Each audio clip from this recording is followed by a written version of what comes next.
Assalamualaikum sahabat bahasa. Salam sejahtera untuk kita semua. Perkenalkan, nama Ibu Santi Kurnia dari SMK Farmasi Puskesat. Ibu adalah guru bahasa Indonesia. Wah, apa kabar nih sahabat bahasa? Semoga semuanya pada sehat ya. Amin. Tetap semangat belajar di rumah. Pada kesempatan kali ini, kita akan belajar tentang teks eksposisi. Adapun tujuan pembelajaran kita yang pertama, menganalisis struktur teks eksposisi. Yang kedua, menganalisis kaidah kebahasaan teks eksposisi.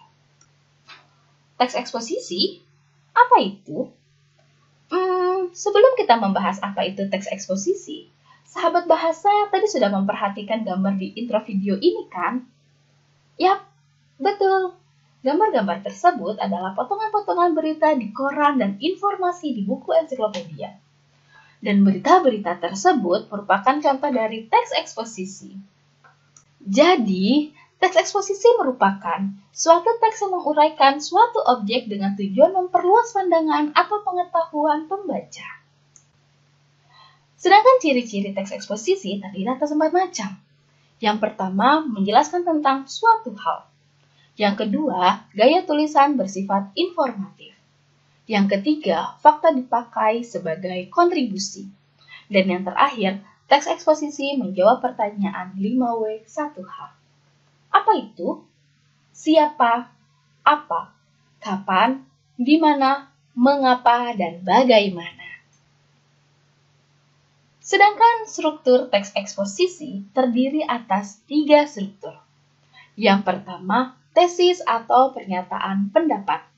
Struktur ini merupakan bagian yang berisikan pendapat atau prediksi penulis berdasarkan fakta. Struktur ini terletak di bagian awal pada teks eksposisi.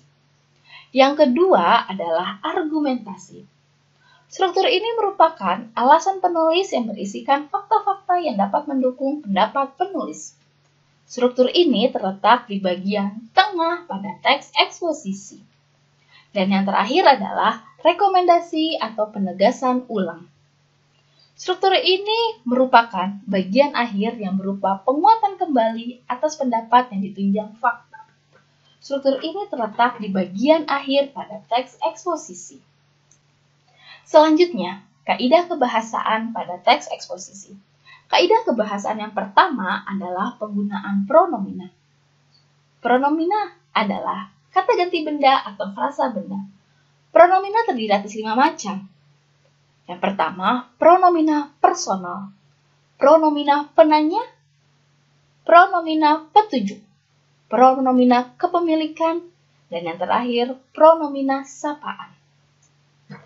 Pronomina personal merupakan kata ganti yang merujuk pada orang. Pronomina personal terdiri atas 3 macam. Orang pertama, orang kedua, dan orang ketiga.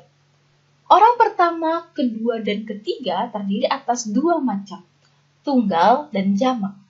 Orang pertama tunggal adalah saya, aku. Orang pertama jamak, kami, kita. Orang kedua tunggal, kamu, Anda, engkau. Orang kedua jamak, kalian. Dan orang ketiga tunggal, dia, ia, engkau. Serta orang ketiga jamak adalah mereka. Sedangkan pronomina penanya merujuk pada 5W1H. Apa, siapa, di mana, kapan, mengapa, bagaimana. Pronomina petunjuk merujuk pada tunjuk. Ini, itu, sana, sini, begini, begitu. Pronomina kepemilikan. Ku, mu, nya. Dan yang terakhir adalah pronomina sapaan. Bapak, ibu, saudara, tuan, Anda, dan lain-lain yang merupakan kata ganti sapaan. Kaidah kebahasaan teks eksposisi yang kedua adalah penggunaan konjungsi. Konjungsi atau kata hubung digunakan untuk menghubungkan fakta-fakta yang disajikan menjadi runtut. Konjungsi dapat sesuai dengan konjungsi pada kalimat kompleks koordinatif dan konjungsi pada kalimat kompleks subordinatif. Yang ketiga adalah argumen satu sisi. Kaidah kebahasaan ini berisi argumen atau pendapat yang terdiri atas sisi pendukung atau pro dan sisi penolak atau kontra. Yang keempat, menggunakan kata-kata leksikal verba, adjektiva, dan adverbia. Makna leksikal, apa itu? Makna leksikal merupakan makna asli suatu kata atau makna yang sesuai dengan Kamus Besar Bahasa Indonesia. Contohnya pada kata serius. Kata serius berjenis kata adjektiva yang memiliki makna leksikal atau makna kamus sungguh-sungguh. Kaidah kebahasaan yang kelima, penggunaan kata berafiksasi atau imbuhan. Afiksasi terdiri atas 4 macam. Yang pertama, prefiks atau awalan, sufiks atau akhiran, konfiks atau gabungan, dan infiks atau sisipan. Selain itu, penggunaan afiksasi mengakibatkan 2 perubahan. Yang pertama, perubahan makna. Yang sebelumnya makna leksikal berubah menjadi makna gramatikal. Dan yang kedua, perubahan kelas.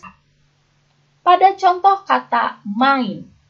Kata main merupakan kelas kata verba yang memiliki makna leksikal atau makna kamus berupa aktivitas untuk menyenangkan hati.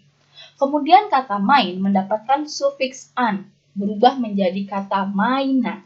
Maka perubahan juga terjadi pada kelas kata menjadi kelas kata nomina. Dan perubahan makna menjadi makna gramatikal yang berupa alat atau benda untuk main. Kaidah kebahasaan yang keenam adalah penggunaan kalimat verba. Kalimat verba terdiri atas 2 macam. Kalimat verba transitif yang merupakan kalimat berobjek dan kalimat verba intransitif yang merupakan kalimat tiada berobjek. Kalimat verba transitif terdiri atas 2 macam, transitif aktif dan transitif pasif. Kalimat transitif aktif verba menggunakan imbuhan me, sedangkan kalimat transitif pasif verba menggunakan imbuhan di. Begitupun pada kalimat verba intransitif terdiri atas aktif dan pasif. Kalimat verba intransitif aktif verba menggunakan imbuhan ber, sedangkan kalimat intransitif pasif verba menggunakan imbuhan ter. Demikian belajar kita pada hari ini. Terima kasih, sampai bertemu kembali. Dah.